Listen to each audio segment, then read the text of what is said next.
Hi, my name is Jeff Hewitt, General Manager here at Brian Cullen Motors, and today we are talking about the 2025 Equinox EV RS.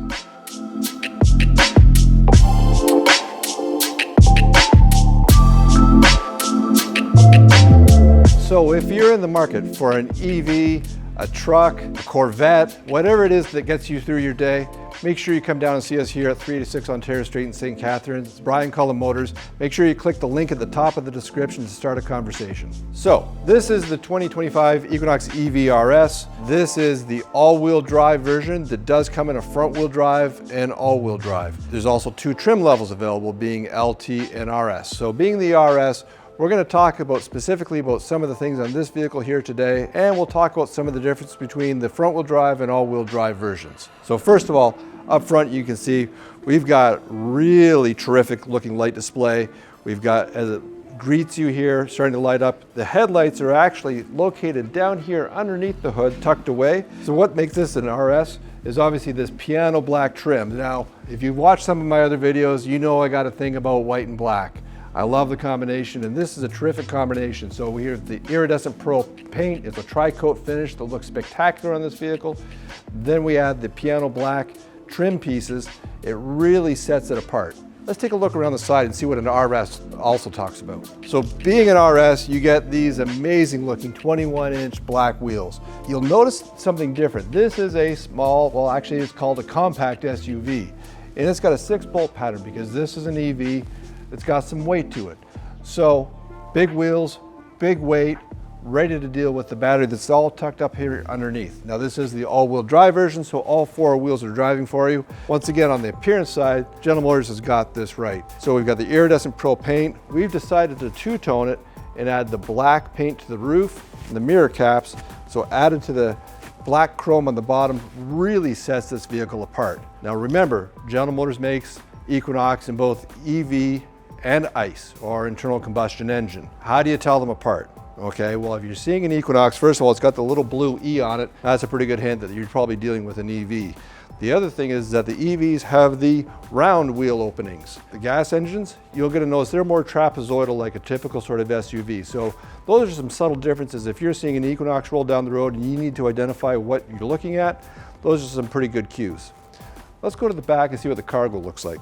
So being a compact SUV, you've got some utility. So in the back here, and we'll just actually use the remote, you do have a switch underneath the tailgate here if you want to open it up. But you get in the back here and you've got really excellent cargo room. You do have the split folding rear seats. If you need to put something longer through, you can do that. You can choose to have both down or just one side and still have a passenger. So you do have some choices. But this is where you're going to put your cargo, your groceries, whatever it is that you're doing. And this is where the EV conversation for me gets to be a little bit interesting. Who wants an EV and where does it fit into the lifestyle? And to be honest with you, I'm a big proponent of a EV and ICE household. I like houses that have an EV and an internal combustion engine vehicle in it. So you can have that EV lifestyle, but it gives you the options of internal combustion engine. That's where I think Equinox fits in really well with its price point. It's not one of those super expensive EVs. This is really quite affordable, and the charging is simple. So right here from the factory, you do get the charge cable. So if you're charging at home, you simply come in, you have a 240 outlet in your garage. It's going to charge at 11.5 kilowatts per hour. Basically, from being empty to fully charged, you can get that done overnight in about 8 hours. And realistically, that's how most people are gonna do it. Now, if you're full-blown EV lifestyle, it's your only vehicle in your household, this is still a great vehicle for you. Once again, you need to charge, you go to a DC fast charger and because you're on empty.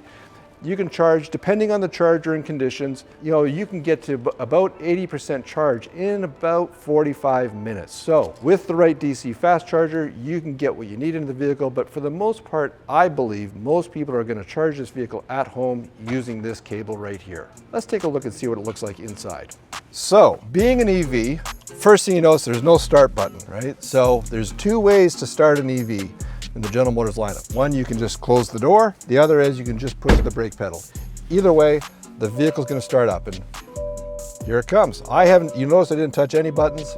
it's just starting up all on its own. Now I have to go through the usual because this is not new, or sorry, this is new. It has not been registered, so it is in demonstration mode. But basically you end up with your screen. So you've got your typical setup here for your driver. It's going to give you your vehicle speed. It's going to give you your charge level. It's going to give you your regen feedback, everything regarding driving the vehicles on this screen. Of course, you've got this tremendously good size. That's about 12-inch infotainment size, which gives you all your typical radio, maps, everything else that you'd be used to. So I'll just bring up the radio here. So there's your Sirius XM that comes standard equipped in the vehicle. One thing that General Motors has done very, very well with its Google built-in system is that, once again, they're pretty universal throughout the lineup, which is really handy. If you've had one General Motors vehicle with Google, it's going to feel very familiar to you. But the other thing they do very well is that they give you all kinds of customization and choices. So drive mode customization, you get to start determining how your vehicle feels to you.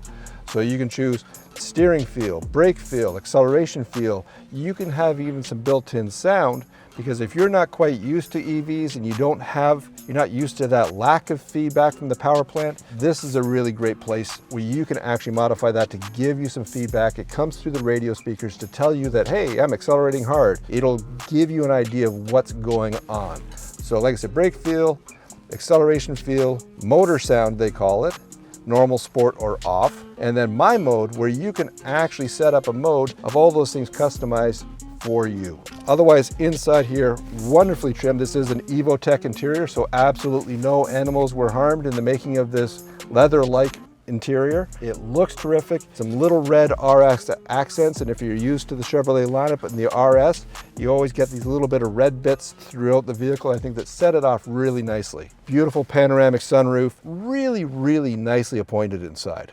Let's talk about drive units just for a minute. So this being an all-wheel drive is a two-motor setup. There's an electric drive motor in the front and there's an electric drive motor in the back. Combined, those two motors are delivering about 300 horsepower or 348 pound-feet of torque, and you're going to have a driving range of 459 kilometers. Obviously, your range is going to vary based on how you drive the vehicle, weather conditions, and how much you regen when you're driving the vehicle. And so regenerative driving, braking, all those things can help you save and bank more power. If you need more range and you still got a little bit of range anxiety, and I understand it takes a little while to get used to, you can opt for the front wheel drive model. Makes a little less horsepower, but not too bad. Still very, very reasonable, 220 horsepower, 242 pound-feet of torque, but you do end up with that range of 513 kilometers. So when it comes to Equinox, you get some choices, just a front wheel drive or a two-motor all-wheel drive, whatever set suits you best. Now personally, I've been driving EVs all year, and I can tell you, when you get into that 400 plus range of EV range, that's really how most people need for a week or so. I'm fortunate, I get to charge here at work, works out really well for me. But a simple 220 dryer outlet in your garage can deliver enough power to charge this vehicle overnight, so you never have to worry about it. If you think the EV lifestyle might be right for you, or maybe you want to compare what a compact SUV EV versus ICE, this is the place to come. 386 Ontario Street in St. Catharines. It's Brian Cullen Motors. Make sure you like and subscribe. Check out some of our other videos. We have other EVs to offer as well. This is a really great place to start. Hope to see you soon.